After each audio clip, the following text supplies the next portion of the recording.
We need your help. We need to find out who's telling the truth.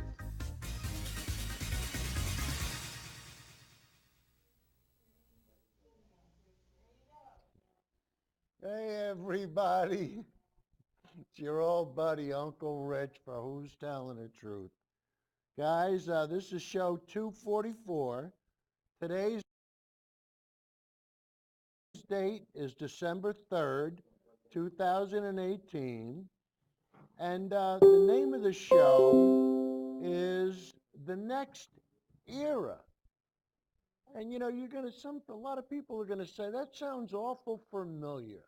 The next era. Where have I heard that before? And guys, it's been creeping up on you, and it's been on video too. So Judy, we're gonna start with video 2 and listen how the term next era has crept up on you. Judy, number 2, please. Eras. They're defined by the people who Volume, power them. Kurt. Individuals born to shake things up, turn it on its head, to reimagine what was previously thought impossible. The next era Kurt, a little will more rely volume, on those please. who see the energy in everything. We are those people, innovative thinkers, visionaries solving the world's toughest energy challenges, pioneers harnessing and storing energy from the sun and wind, disruptors who challenge the current and incite change. See, this is our era, America's energy era. And with the right minds, bright minds, united by a shared vision, the next era will be ours as well. This is more than a job opportunity. It's an invitation to help us define the next era. The next era. Guys, did you hear that? He keeps saying the next, Judy, you got to come back to me. The next era. Instead of saying the next era. You know, now guys, maybe I talk a little funny. I'm from New York, But whenever Phil Rizzuto from the Yankees, whenever he broadcast the Yankees game, he would always say, and there was no hits, no runs, no errors.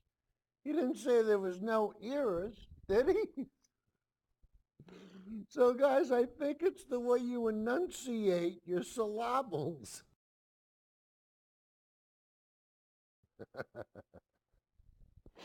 But guys, there's a new era. And that's what I'm going to, and you could say that, hey, Uncle Rich calls it an era, that's good enough for me.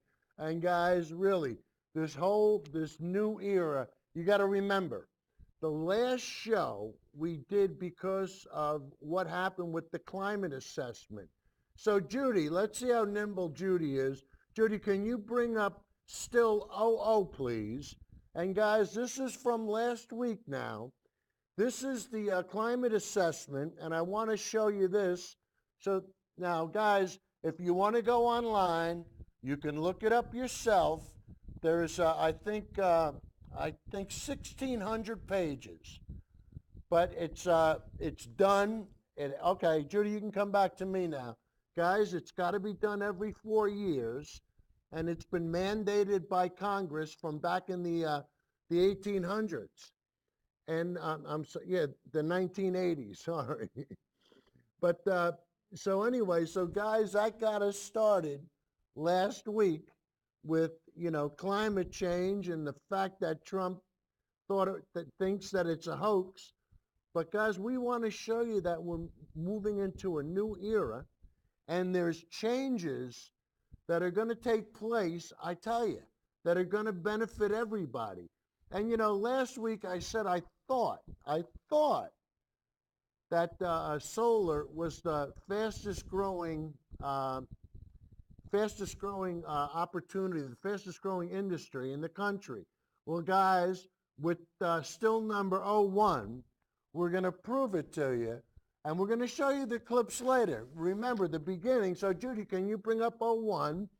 And guys, look at this. The fastest growing occupations from 2016 to 2026 are going to be solar photovoltaic installers, wind turbine service technicians. Look, that's dramatic, guys. Home health aides, personal care aides. All right, so guys, you're starting to get the idea. Judy, come back to me. You're starting to get the idea of what's going on. And I tell you, we're going to have a lot of fun with it tonight, but we're going to show you where the opportunities are. And who's the one person that doesn't believe in any of the opportunities? Guys, who's the one guy that's broken more promises when it comes to jobs and job opportunities?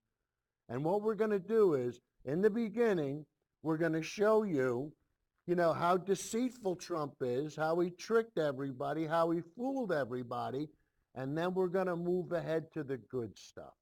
So guys, if you're familiar with the show, in the beginning we'll be doing all the little clips, the short clips, which will play in their entirety on the backside. So if there's something that you really like, and if you're watching on YouTube, you can just forward to that.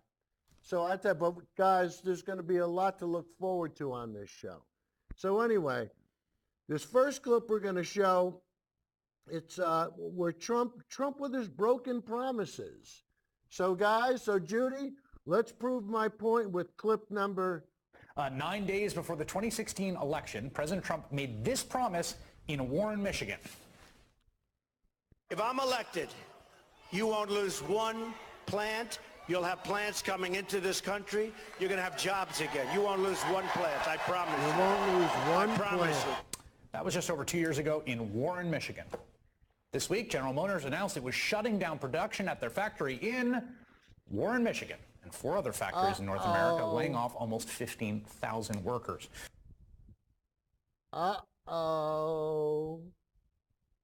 Guys, wait, that's just the beginning, because we're going to make him look foolish like he deserves. Because I'll tell you, the guy's bamboozled everybody. He took advantage of everybody. He took advantage of people like Uncle Joey and Ken Johnson and Eddie Shaluk. These guys don't know if they're coming or going. And it's not fair for the Republican Party and Trump to trick them, but they do.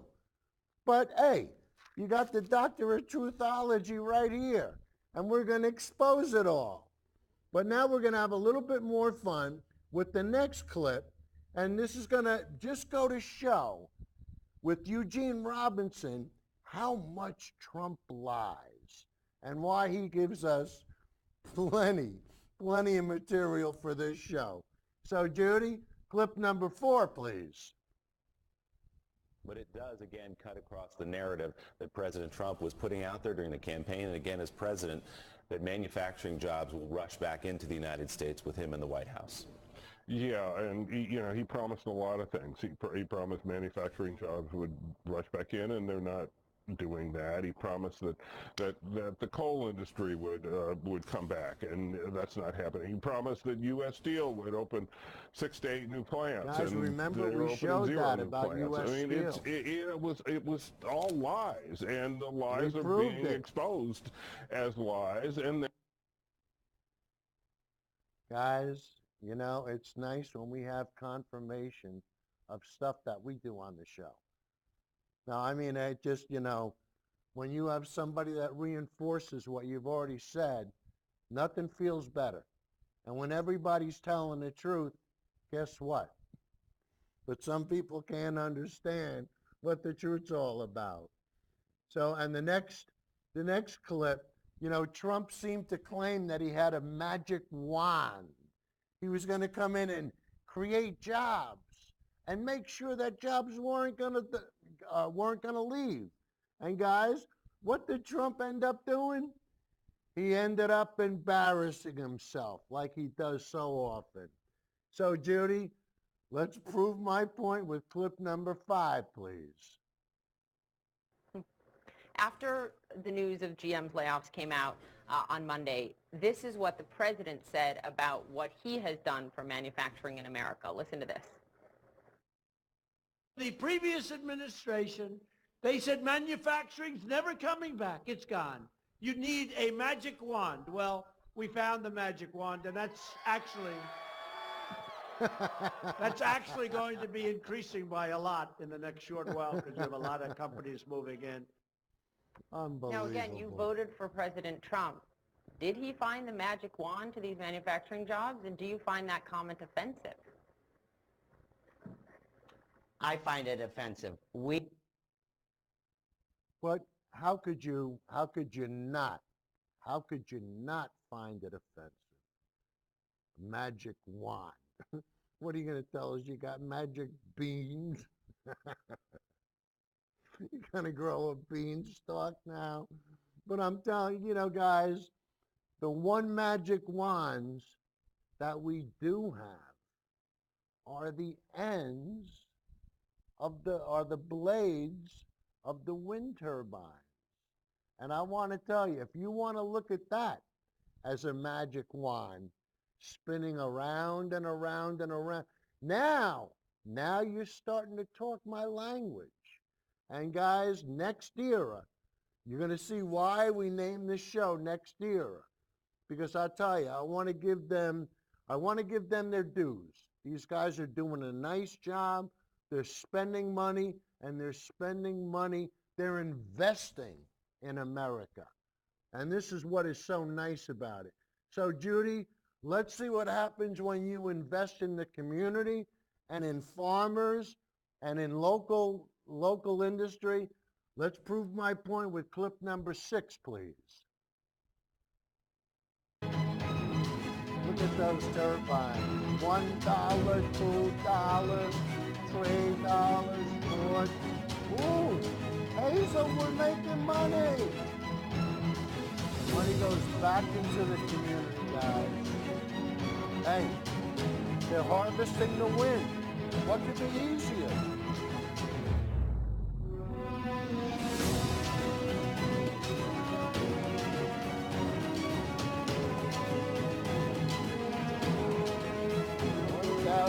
Full-time jobs.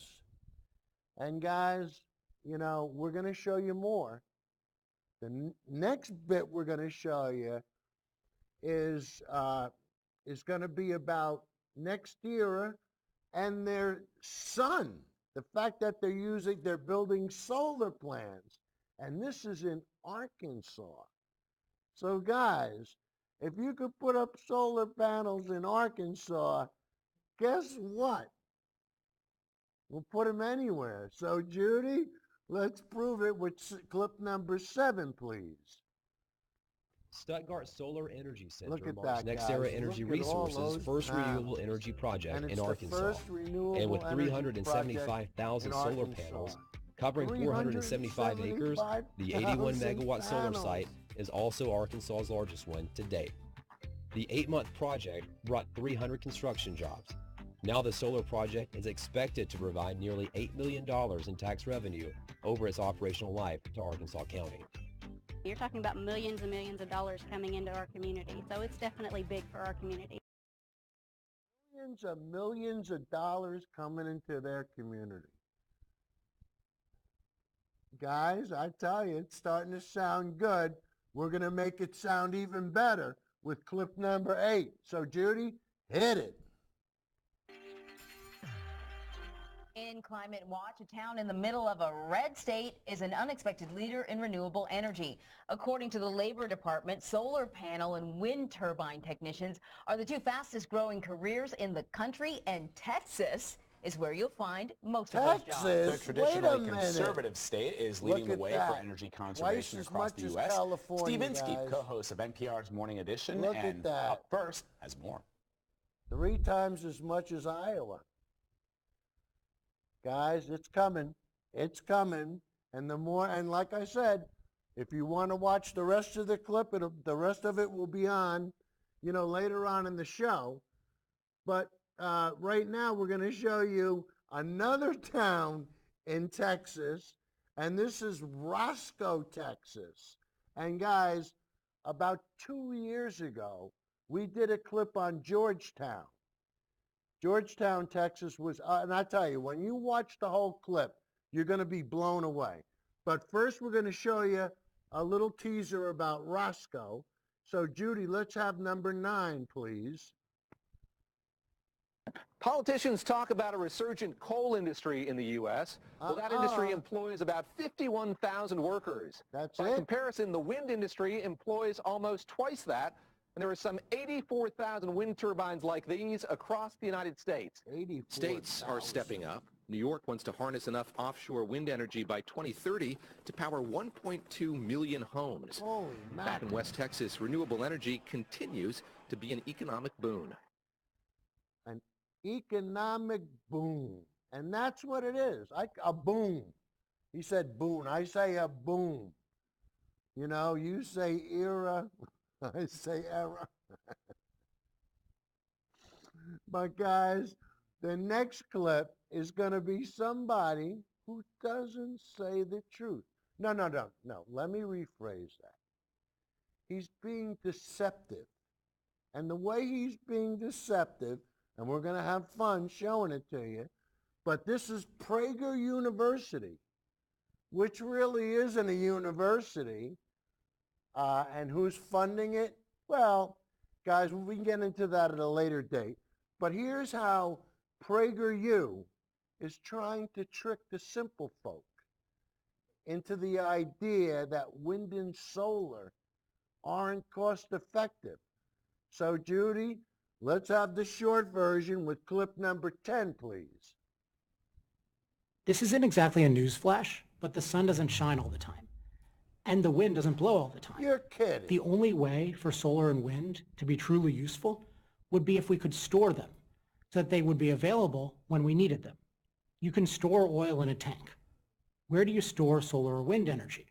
No such mass storage system exists, which is why in the entire world, there is not one real or proposed independent freestanding solar or wind power plant. All of them require backup. And guess what the go-to backup is? Fossil fuel.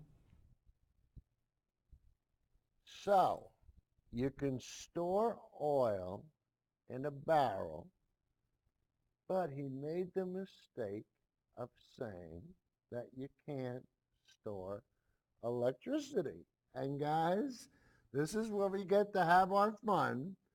And the next clip is going to show you the people that mocked and doubted the idea that a Tesla battery wouldn't work, couldn't be cost effective, and was just a crock of crap.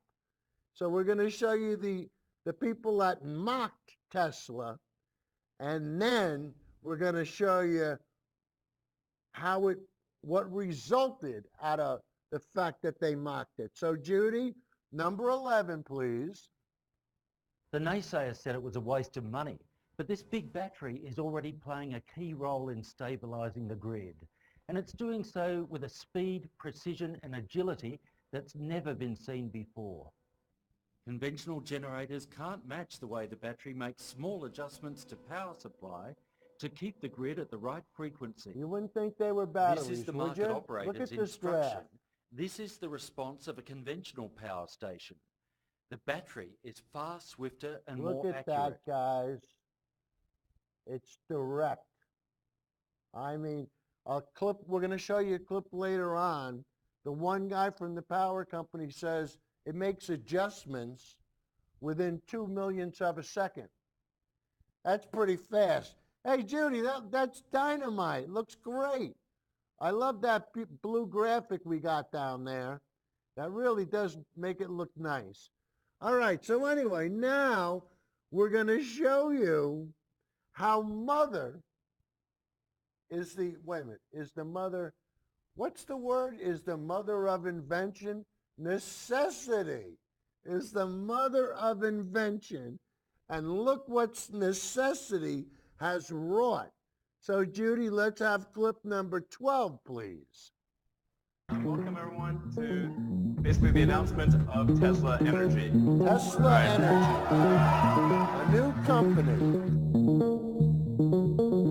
Tesla's power-packed battery system is connected to a wind farm in Australia has the capacity to supply 30,000 homes, 1 hour, 3 times more powerful than the next biggest battery.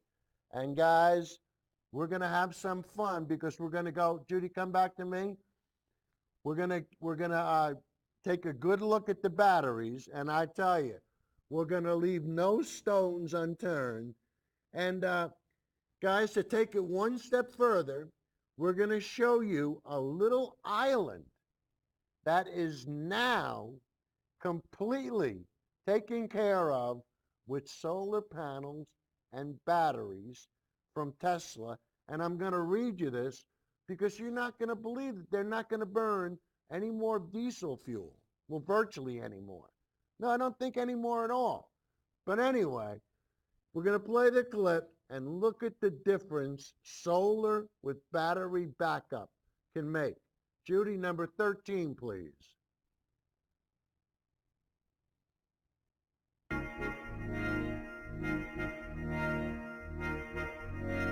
American Samoa. This island has been using diesel generators for power.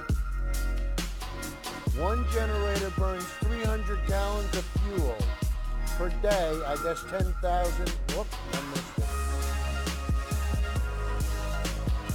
Look at that. Isn't that nice, guys? 5,000.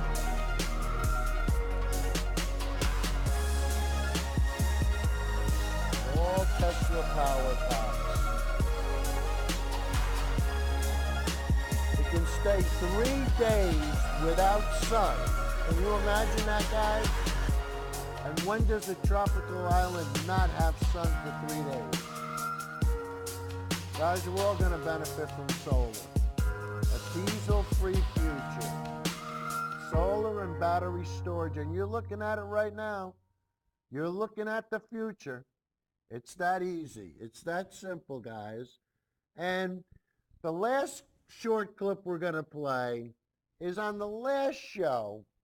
I said that I believe China is putting up 1 wind turbine an hour. Guys, I made a mistake in my favor. One place in China, 1 wind farm alone is putting up 35 wind turbines a day. And guys, we're going to show you the source. We're going to play you the short clip just to prove my point. And then, of course, we'll play the full clip as we move along. So, Judy, let's validate what I said, reinforce what I claimed with clip number 14, please. Guys, look at all these things. Will produce 20 gigawatts of power by 2020 and will cost nearly $20 billion to build. Turbines are going up at the staggering rate of 35 per day across the 3 areas that make up the power base. In 2012, Gansu's capacity surpassed the total wind-generated electricity produced by all of the United Kingdom. And it's just the largest of 6 mega wind farms currently under construction throughout China. So guys, you see, the future is here. It's very simple. And, you know, if you make a claim like that to somebody and they're going to say, well, where are you getting your information from? Later on, we're going to show you our sources because that's the one thing that we really compliment ourselves on this show is we try to be specific and we want to cite our sources. It's very, very, you know, we go out of our way. So anyway, what we're going to do is we're going to start playing the longer clips now. So, Judy, we're going to start with number 23, with Trump's broken promises. And guys, why does he do this? And why doesn't he, why don't people call him out when he does this? Hey, you know, guys, I just want to say, I just want to break away for a minute. At Channel 23, we had an awards party and a kind of a get-together, a yearly get-together. And Dave and Candy were nice enough, and they got pizza and everything, and they took care of us. And guys, there was a person in the audience. There was a person that was sitting. Never met her before. I started talking about my show and about Trump, and she became very defensive. I mean, unbelievably defensive. And she was protecting Trump, and I really forget her name. But I said to her, I said, when Trump lies to you, why doesn't it bother you? When does he lie to me? I told her about the steel plant. Oh, so who cares? I told her about the 4 bankruptcy. What difference does it make? I said, after a while, they said it doesn't matter. It does anything bad that he's done. I said, Trump University, Trump Steaks, Trump Ice, Trump this, Trump that. He trumped everybody. And you know what? She didn't care. He's my dear leader. He's more important to me than any. And I was more. And guys, I introduced myself. We shook hands. But she was firmly committed to thinking her way and her way, and nothing would change her mind. And this is what I call a tribe mentality. When you think the dear leader can do nothing wrong, we're all in a lot of trouble. But, this will be the first of the longer clips, so put your feet up, smoke if you got them, and we're going to show you Trump with his broken promises, and we're just going to go right down the line, and we're going to show you the good stuff at the end. So, Judy, number 23, please. 9 days before the 2016 election, President Trump made this promise in Warren, Michigan. If I'm elected, you won't lose one plant. You'll have plants coming into this country. You're going to have jobs again. You won't lose one plant. I promise you that. I promise you. That was just over 2 years ago in Warren, Michigan. This week, General Motors announced it was shutting down production at their factory in Warren, Michigan, and 4 other factories in North America, laying off almost 15,000 workers. Joining me now, Academy Award-winning filmmaker and activist Michael Moore. Pretty stark what's going on in Warren, that pledge, and the news today. Well, Obama, he saved General Motors. We paid for it, and now General Motors is doing what they've always done. That's the thing about Trump, is that he doesn't understand how he's been played by GM. GM's been doing this for a long time, where give us tax breaks, give us tax abatement so we don't have to pay property taxes, and we'll create all these jobs. That particular plant in Detroit, it's called the Poletown plant, Detroit Hamtramck, they promised 6,000 jobs. There's about 1,600 that work there. They never got to the 6,000 jobs. They never followed through on the things they promised on. But so if Trump had any sense of history, if he'd studied anything about corporate America, which he should have, because here's the thing with him, his indignation today is, it sounds right. Right. But he should know better. He gave them all corporations, a historic tax cut last year. Well, that's the thing. Sherrod Brown pointed this out today. I mean, GM, like all American corporations, saw an enormous tax cut. Their tax cut rate dropped, 15 percentage points? Yes, they made last year, their profit was $6 billion, General Motors. Wow. This is not a company that's hurting.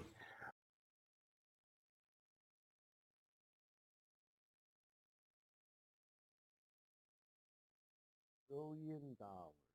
And do you think they'd want to share that with their employees?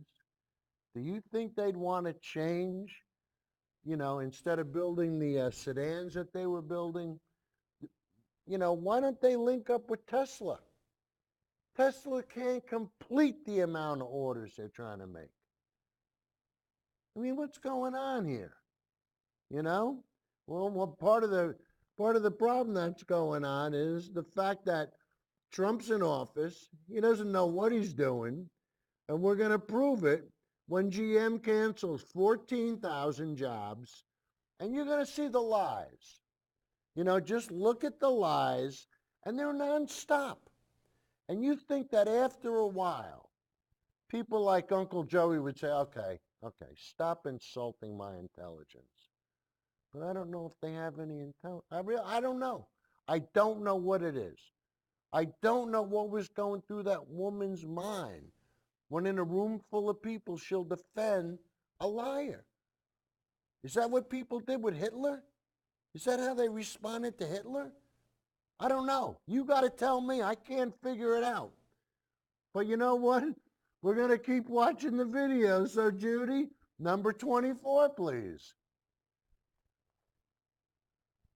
All right, let's talk about some domestic news here. In a blow to President Trump's continued claims, including last night, that American jobs are coming back to this country, General Motors has announced it will lay off more than 14,000 of its employees. The automaker announced it is slashing the factory and white-collar jobs yesterday, adding it would possibly close up to 5 plants. Factories that could face closure include assembly plants and all the places in Detroit that voted and for the Oshawa, dear Ontario, leader. and Lordstown, Ohio, as well as transmission plants in Warren, Michigan, and one near Baltimore. The company says the moves are a part of a restructuring effort to cut costs and focus on autonomous and electric vehicles. In the aftermath of the announcement, a White House official told NBC News yesterday that economic advisor Larry Kudlow was expected to meet with GM CEO Mary Barra. Speaking yesterday, President Trump says he spoke with Barra and that he's not happy with the company's decision. You're not happy? Well, we don't like it. I believe they'll be opening up something else, and I was very tough. I spoke with her when I heard they were closing. How tough and were I you? said, you know, this country's done a lot for General Motors, so we have a lot of pressure on them. You have senators, you have a lot of other people, a lot of pressure. This is a front page story in most of the major newspapers across the country today. GM to close plants and cut jobs. Gene Robinson. The first thing is you got 14,000, almost 15,000 people who will be out of work. That's the most important part of this. But it does, again, cut across the narrative that President Trump was putting out there during the campaign and again as president, that manufacturing jobs will rush back into the United States with him in the White House. Yeah, and he promised a lot of things. He promised manufacturing jobs would rush back in, and they're not doing that. He promised that the coal industry would come back, and that's not happening. He promised that U.S. Steel would open 6 to 8 new plants, and they're opening 0 new plants. I mean, it was all lies, and the lies are being exposed as lies, and there will be a political impact. That in Ohio, GM is closing a plant called the Lordstown plant. It's near Youngstown. I remember years ago, back when I was in college and had friends who lived in Ohio in that area, the Mahoning Valley. Lordstown. It was in many ways as a sort of iconic symbol of GM. It's a huge plant, 6 million square feet, and of course it had been, there had been fewer and fewer jobs there over the years, and finally it was down to, I think, just a couple of thousand jobs. But the symbolic importance for the state of Ohio of the closing of the Lordstown plant is huge, and it's something that better not escape President Trump's notice. This is a very bad thing for him politically in Ohio. Well, I think first and foremost, it's just devastating for these families. Right. I mean, 14 to 15,000 families are going to have to wonder about their future right now, and that can't get lost in this conversation. Guys, it's not only the 14,000 employees. It's the pizza makers, the dry cleaners, the hairstylists, the beauticians, the guy that runs the miniature golf place, the guy that runs the dunk. Everybody's going to get hammered. Everybody. And the next clip we're going to play is somebody who's devoted 40 years to GM. And her relatives are there. They don't know what they're going to do. Unbelievable. And I don't think Trump knows what he's doing, because if he did, he would make sure that stuff like this doesn't happen. Or at least he would stop making promises that he's not going to keep. So anyway, Judy, let's see what happens from one of the people. And I tell you, you're going to feel for this woman. I mean, because really, what are these people going to do? What are they going to do? So, Judy, Let's just show everybody with clip number 25, please. Let's talk to a GM worker, worked for the company for more than 40 years, just retired, and now obviously she worked at that Lordstown plant that's closing. Her niece and her niece's husband still work there today. Carmela Deno is with me. Good morning. Thank you for being here. Hi. Hi, it's good to have Good morning. you. You've retired. You Thank you. suffered a layoff during your 40 years there. You have family members who still work at this plant, who are going to lose their jobs. GM has said, look, almost all of these workers will be offered jobs elsewhere. But that means moving your family, pulling your kids out of school, changing your life, right? I mean, what is ahead for people experiencing this? I don't know. I have a nephew who can't take a move because of 2 children that he has shared custody for. So that's a hard decision for him to make, to just get up and move like that. Hopefully GM does have jobs where some of these people can fill it in. It's a sad day that people are going to be losing benefits. It's going to affect the whole Tri-County area around us. Yeah, I've spent a good amount of time there in Lordstown and Youngstown and just seen how much of the livelihood of the entire community comes from work at the plant, right, and how much that props up the rest of the economy there. You just heard from Congresswoman Debbie Dingell of Michigan threatening General Motors, saying if you move one more plant to Mexico, I'm not doing anything else to support you. What do you want Congress to do to help?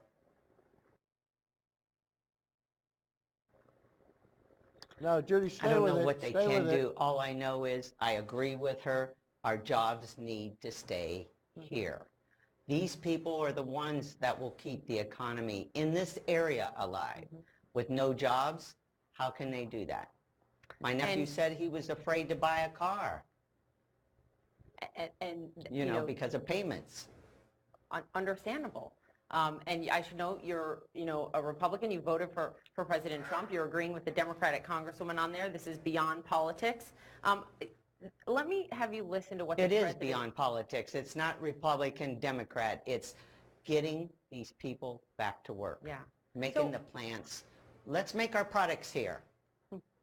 After the news of GM's layoffs came out on Monday, this is what the president said about what he has done for manufacturing in America. Listen to this.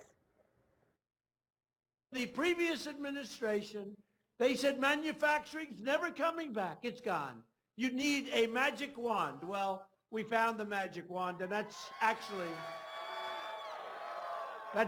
going to be increasing by a lot in the next short while because you have a lot of companies moving in.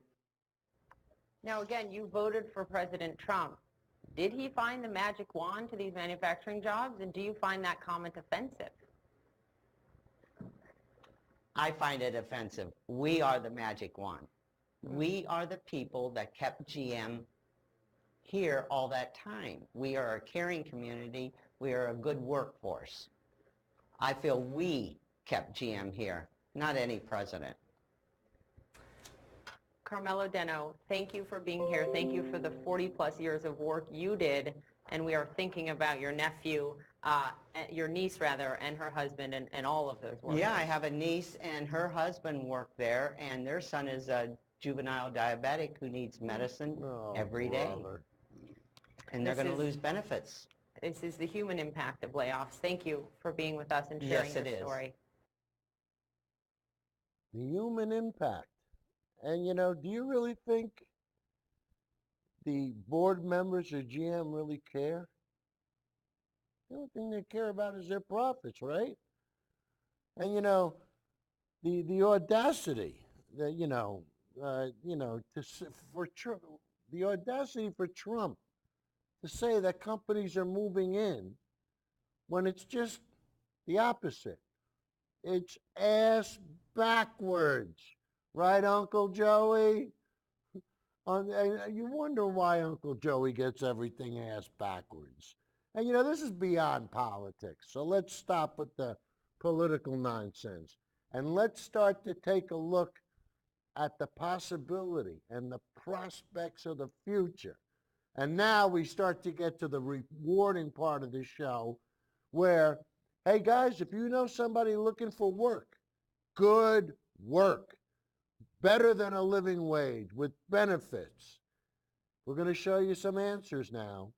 And, so if you know somebody, try to pass this part of the show on to them or tell them, hey, go to the, what minute mark? Go to the 39-minute mark of the show and watch it. So, Judy, let's have some fun with Next-Era and the possibilities and the prospects with WIN. Number 26, please.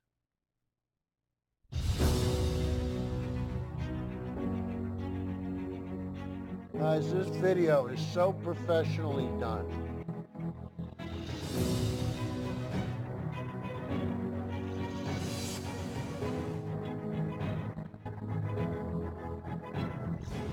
Homegrown energy you can count on. Harvesting the wind. What could be simpler?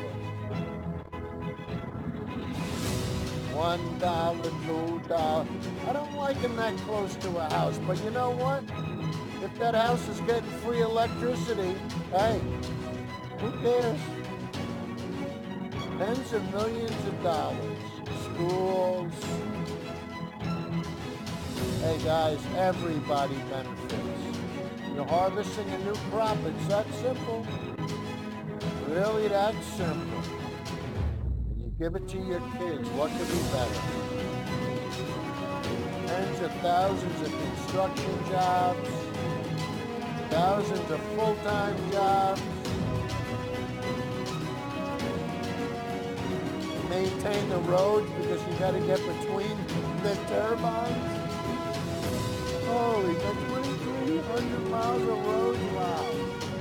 Clean air. Unbelievable. Creates no waste, no greenhouse gases, local investments, jobs. Clean energy. What could be better? Guys, what could be better? You know what could be better? Putting solar panels underneath the wind turbines. So, Judy, let's go for a double dose with Next-Era. And this is in Arkansas, guys.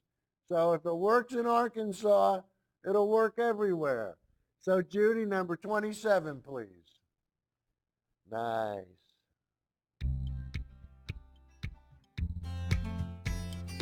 This is a great day for Arkansas County. It pleases me to Look know at that, there's guys. something That's here gorgeous, that we can isn't use, it?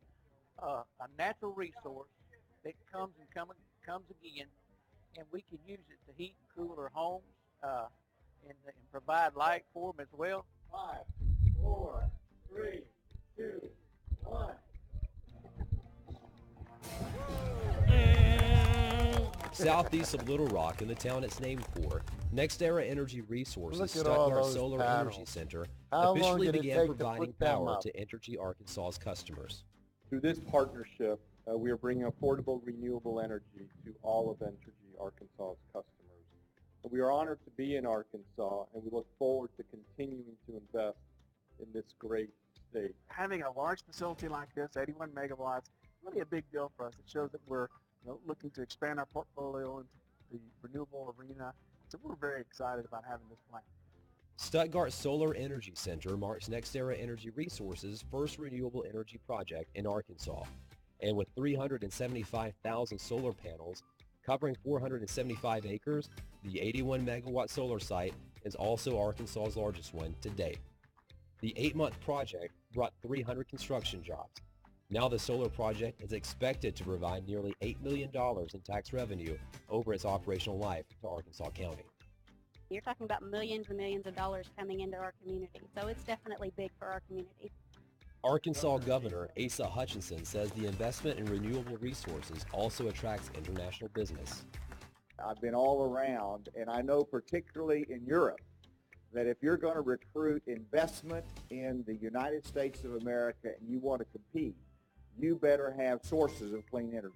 Stuttgart Solar Energy Center Wow, will deliver look that at all clean those energy to panels. 13,000 Arkansas Energy customers, mother lode. including Terry Simpson's family, who provided the land for the project. Just to be able to provide this and know this is going to be here when we're gone, for our grandchildren to be able to experience this. this is so positive for our area, and it's rewarding for us as individuals.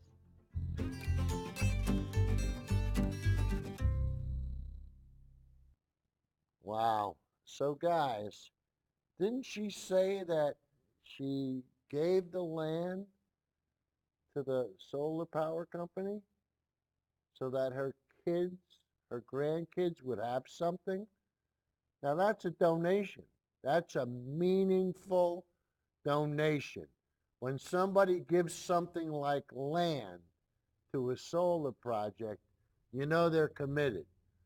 And you saw how the girl said we'd be putting more money back into the community. Well, guys, the state of Texas is one big community. And I tell you, when you see the amount of wind turbines and the money they're making and how beneficial it is, and guys, you're going to see a clip about Georgetown.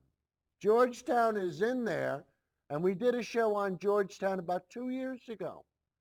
And hey, we made claims in that old show, and guys, everything's come to fruition. And now Georgetown, they're reaping the benefits. So let's have some fun, and let's see how a red state can make some real green with wind turbines. Judy, 28, please.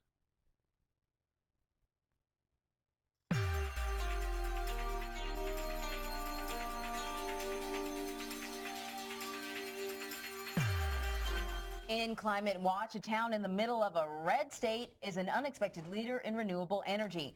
According to the Labor Department, solar panel and wind turbine technicians are the two fastest growing careers in the country, and Texas is where you'll find most of those jobs. The traditionally conservative state is leading the way for energy conservation across the U.S. Steve Inskeep, co-host of NPR's Morning Edition, and Up First has more.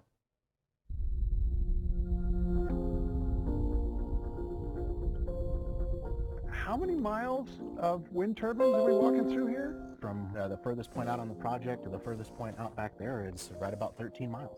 Dave Watkins oversees 13 miles, guys. It's on Route 66, exactly halfway between LA and Chicago. Bikers taking road trips on this historic highway rumble past one new wind farm after another. Hey, I heard someone in town say once that this particular area doesn't have a lot of oil, doesn't have a lot of water, but the one thing it does have is wind. Which means a job for Wesley House. Look at this. Best office in the world. You got it. He used to work on oil rigs. By the time you get to work, it's time for lunch. Oh, it's beautiful. With oil. Oh! A few years ago, it was impractical to generate power in this remote spot. Then Texas spent $7 billion on power lines connecting windy north and west Texas with cities south and east. It happened what it took. Under Energy Secretary Rick Perry, who was governor then. We can deliver power to San Antonio, Dallas, Houston, you name it. Where the people are. Yep. Including the city that uses almost Georgetown, right there, guys, just like I said. 501 miles from Adrian, Texas, where the wind turbines are, down to Georgetown, Texas, where the power is going. We've been driving all afternoon through the Permian Basin in the center of Texas, and all along the way we've been passing oil jets from an older economy. And the old economy and the new economy. When we arrived in Georgetown, people told us coal plants kept the lights on for generations. I think it's kind of cool. We have all this history, but we're one of the leading cities when it comes to innovation in the country. Then Republican Mayor Dale Ross concluded the market was changing. Were you always a Republican? Always a Republican. You grew up in a Republican family? I did. Who's your favorite president? President Reagan. Saint Reagan. Unlike He's many a Republicans, Republican. Ross accepts climate science. He supports clean power so much, he bought an electric motorcycle. What? But Ross says he approved wind and solar because it's affordable. This was first and foremost a business decision. And if you win the business argument, then you're going to win the environmental argument. Have the facts been changing? 10 years ago, 20 years ago, wind or solar would have been more expensive, right? That's true, but now the facts are changing. It's a totally different landscape out there. Let me tell you, in the state of Texas since January 1st, 4 coal plants have closed. This is the economics of the matter. You buy wind and solar for, say, $18 a megawatt. You buy coal for $25. You have that choice. Which one are you going to buy? So you're thinking about the art of the deal. The art of the deal. The art of I the might be deal. able to teach Mr. Trump something when it comes to renewable energy. All he has to do is invite me, and I'll come to the White House. We can have a great discussion. Very clean coal. The We're gonna president put has hailed the a miners few new back coal to jobs. work. The miners go back to work. But has not erased coal's disadvantage against natural Look gas at those and things. renewables. My overall impression is that President Trump has been able to do less damage than I feared that he would. He did less Former damage. Vice President Al Gore Howdy. Howdy, Mr. Vice President. How are you, Mr. Mayor? featured Georgetown's mayor in one of his climate documentaries. Market forces are moving the entire energy marketplace toward renewable energy. I'm hoping they'll follow the lead of Dale Ross rather than Donald Trump. Renewable energy has continued growing since Trump's election, even in Texas, the conservative home of Trump's energy secretary. So even though Rick Perry is the energy secretary for President Trump, who's all about coal, Right. He was in some way a visionary on wind. He was, and without his leadership, we wouldn't be having renewable energy here. Now, he's shying away from that, and I need to be his PR guy. But maybe he doesn't want to take credit for it because his boss is a big coal guy. Guys, Rick Perry can't take credit for it, but it's too late because the power lines are up and the market forces are at play. You can get wind and solar cheaper than if you're getting fossil fuel. Guys, the writing's on the wall. It's really simple. And we're going to further go down to Texas into Roscoe. And we're going to see what Roscoe, Texas has been doing. So Judy, clip number 29, please. In Roscoe, a small town 200 miles west of Dallas, farmers have relied on cotton as their cash crop. But now change is in the air. So your family for Change is in generations the was air. involved in the cotton business here in Roscoe. Then you get involved in the wind business. How'd that happen? Correct. We were approached by Electricity, Economics. who's now owned by Eon, about 20 years ago. It far exceeds my expectation. The German energy company operates more than 500 turbines in this part of Texas on a patchwork quilt of leased land. Executive says that when it comes to renewables, this red state, incentives and new infrastructure, Texas also Has actually made wind energy a priority. But although former governor of Texas Rick Perry is President Trump's energy secretary, when it comes to energy policy, the Trump administration and the state of Texas are not on the same page.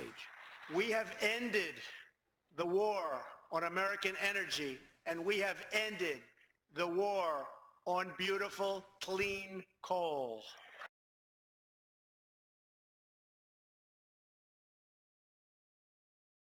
Want President Trump to Beautiful, widen his clean focus. coal. What would you say to him about renewable energy? I thought he didn't drink. which is shocking that the president's been sort of inconsistent. Politicians talk about a resurgent coal industry in the U.S. Well, that industry employs about 51,000 workers. In the wind industry employs almost twice that, and there are some 84,000 wind turbines like these across the United States. States. New York wants to harness enough offshore wind energy by 2030 to power 1.2 million homes. Back in West Texas, renewable energy continues to be an economic boon. They've contributed to the school, they've contributed to the community, the tax base. It's They been a big, contribute big to the help. community, the Landowners here tax have base. embraced the wind and the change. We all It's blowin. win. David Gura, NBC News, Roscoe, Texas. Guys, we all win. And we can lose, though, because some people want to create debt, diluteness, and intermittency. And guys, we're going to show you the clip from PragerU. So, and I want one other clip to get in, so we got to step on it. So, Judy, clip number 30. And let's see. You can see how Prager University tries to mislead the simple folk. Number 30, Judy. Are wind and solar power the answer to our energy needs? There's a lot of sun and a lot of wind. They're free, they're clean, no CO2 emissions. So what's the problem? Why do solar and wind combined provide less than 2% of the world's energy? To answer these questions, we need to understand what makes energy, or anything else for that matter, cheap and plentiful. For something to be cheap and plentiful, every part of the process to produce it, including every input that goes into it, must be cheap and plentiful. Yes, the sun is free. Yes, wind is free. But the process of turning sunlight and wind into usable energy on a mass scale is far from free. In fact, compared to the other sources of energy, fossil fuels, nuclear power, and hydroelectric power, solar and wind power are very expensive. The basic problem is that sunlight and wind as energy sources are both weak, the more technical term is dilute, and unreliable, the more technical term is intermittent. It takes a lot of resources to collect and concentrate them, and even more resources to make them available on demand. These are called the diluteness problem and the intermittency problem.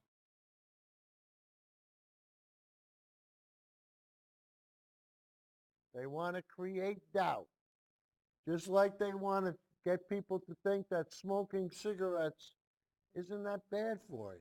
But guys, we want to wrap it up.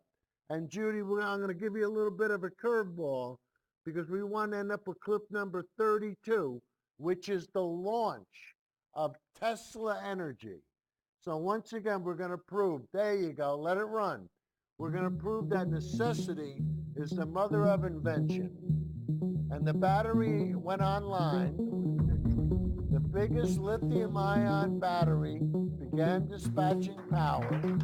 Guys, it works. One to basically the announcement of Tesla Energy. All right. Tesla Energy. That's how it was born. Their power-packed battery system is connected to a wind farm.